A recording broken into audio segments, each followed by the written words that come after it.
الابو فی الموت فی الطفولیہ فکیف کان فی الرجول.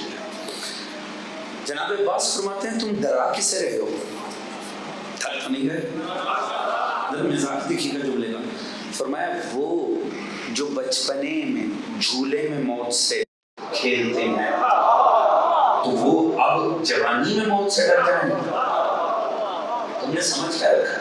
توجہ ہمارے تیور دیکھیے تو دیکھیں الفاظ سے نا ان الفاظ کو بہت پیار سے ہی ادا کیا جائے تو ان کی کاٹ اپنی جگہ محسوس ہوتی ہے.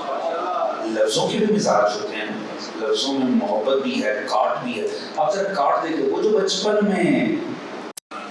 میں موت کے ساتھ اٹکیلیاں کرتے ہیں وہ جوانی میں ڈر جائیں.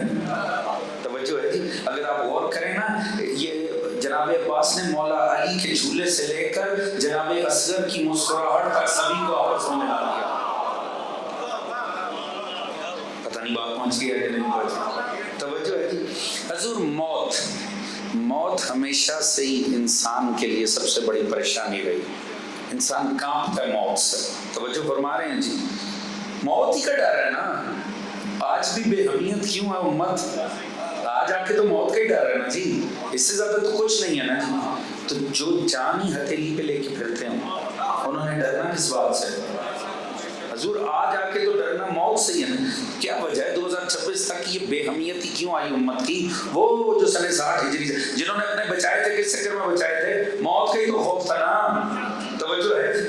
اور اس گھرانے کا کمال کیا ہے, انہوں نے ہمیشہ موت کو ہی بے بس کیا. پتہ نہیں میں شاید بات نہیں پہنچا. جناب علامہ علی نقی نقن اللہ کے درجات کو بلند فرمایا, انہوں نے حضور ایک بڑی خوبصورت بات کیا.